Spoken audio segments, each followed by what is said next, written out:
All right, you're Giovanni Coleman. Yes, sir. This is cause number 25 DCCR 0479. Mr. Coleman is charged with the first degree felony offense of murder. And what is the indictment, the announcement? Judge, we are very, very close to an agreement that will resolve this case without a trial. There are some technicalities that need to be worked out and need to be approved by various people. I think Ms. Malfino will agree with that assessment. But we believe this is going to get resolved. Mr. Coleman agrees in principle with the deal that we have worked out. So, Speak up. I'm sorry. Mr. Coleman agrees in principle with the deal that we have. So we're asking for. And Judge, if I may, I just put my spin on that. Please. I Because, and here's would my not so concern. strongly say that we have an agreement in place. It's not like we're waiting for the ink to dry. I think what we're saying without saying it so much is that we have had a very productive conversation, which a lot of times in these elevated first degree cases, we're not even able to get to that point. I'm not in a position to make the offer that we have discussed. And if that requires me placing it on the trial docket, knowing that I need to come to the court in advance, if that offer does make itself Here's what we're going to do. doable. You've been on since last May. So we're 14 months into your representation. Last reset, figure out what you need to figure out to whatever the offer is, it is. I want a final offer, yes or no to take it or not. And then if it goes on the trial docket, all of that needs to take place between now and that next announcement. Okay, we're ready. This will be the last one. Okay. Okay. All right. You go back with the bailiff. And that, Good morning. Are you Arlington Wood Jr.? And Mr. Wood, in cause number 25 DCCR 1650, you're charged with the third degree felony offense of failure to comply with sex offender registration requirements. That's from July 30th of 2025. The indictment alleges that you were also previously convicted of burglary of a vehicle, a third degree, burglary of a building, a second degree, another burglary of a vehicle, third degree, and an unauthorized use of a motor vehicle, a third degree, on January 27th of 1986. And after those were final, you were convicted of theft, a third degree, January 22nd of 2019. You guys have marked off second degree, but would it not be a habitual? It's not habitual because It could be because they did not include in the indictment the underlying sexual assault offense that caused him to have to register. Okay. So That would be a notice I would make a on my notice, own. and that would make it a habitual, correct? So, Mr. Wood, I want to make sure you understand that if you go to trial and you're found guilty and the state files that notice of enhancement with the prior felony conviction that's not in this indictment, that you could be considered a habitual offender with a minimum punishment of 25 years up to 99 years or life in prison. Do you understand? And I have a plea bargain rejection here on the tablet that you've signed with Mr. Parker that shows that the district attorney's office has made an offer. If you wanted to enter a plea of guilty, looks like to go forward probably on count one only for a 10-year term in prison. You have every right to reject that and have your case set for trial. I want to make sure you understand what the possible consequences are if you go to trial, what your options are if you want to plead guilty. Do you understand all of that? Sorry? yes, ma'am, I understand. And do you want to reject that offer and have your case set for trial? Yes, ma'am. Is there any reason to believe that that offer would change, Ms. French? Mr. Parker may have information for me that might cause that offer to change. Can we reset? How long, Mr. Parker? What do you say? I mean, I don't know what I'm gonna provide you other than what I've told you. I'm not gonna have any documentation. I mean, with he's on parole, Judge. He has 2 types of cancer. He has some health issues and quite bluntly, he's, anytime he gets, he thinks is a death sentence. And so, I mean, that's his position, understand it. But I don't know if his position is going to change. So let's just do this. So, Mr. Wood, I'm going to place your case on the trial docket.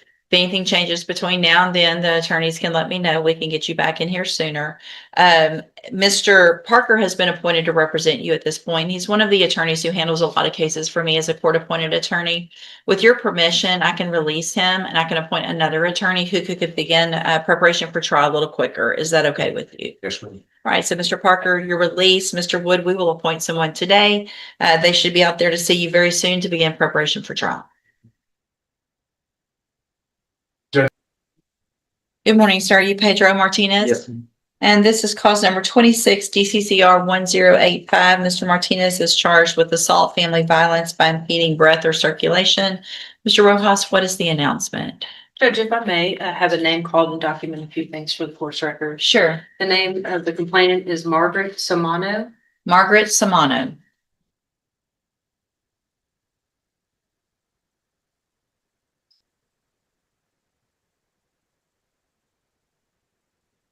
Margaret Samano. Margaret Samano.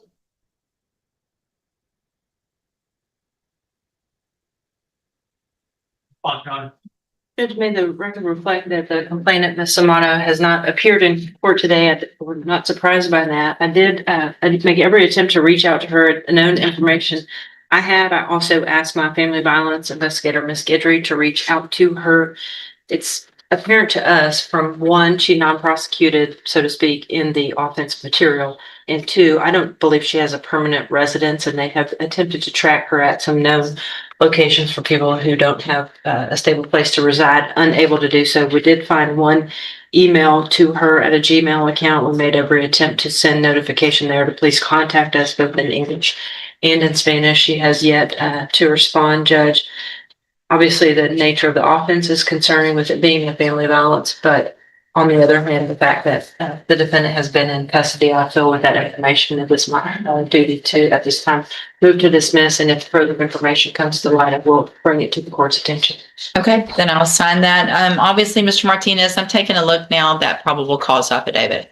So something went on that night that shouldn't have gone on.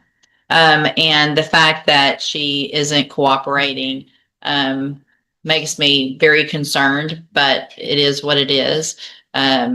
If you end up back in here, or if she changes her mind, they could re-indict your case, but whatever was going on you need to stay far, far away from that. Yes, ma'am. All right, you can go back with the bailiff. Thank you, Justin.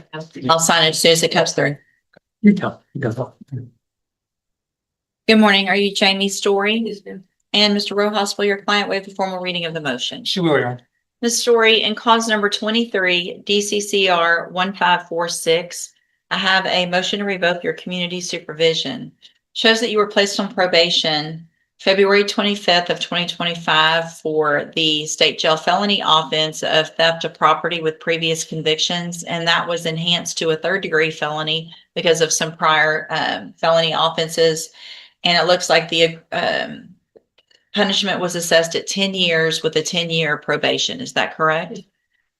This motion alleges that you violated your probation. Count 1 alleges that you failed to report to the probation department January 29th, February 12th, and February 26th of 2026. And is that true or not true? No. True or not true? Count 2 alleges that you failed to work faithfully at suitable employment and provide verification of that. And is that true or not true? True. Count 3 alleges that you failed to immediately report to the probation officer your contact information. And is that true or not true? True. Count 4 alleges that you failed to provide verification of performing the community service hours required. Is that true or not true? True. Count 5 alleges that you failed to complete the mental health assessment and follow all of those recommendations. Is that true or not true? True. Count 6 alleges that you failed to provide verification of completing the theft prevention class. Is that true or not true? True. And finally, count 7 alleges that you're behind in your court assessed fees. And is that true or not true? True.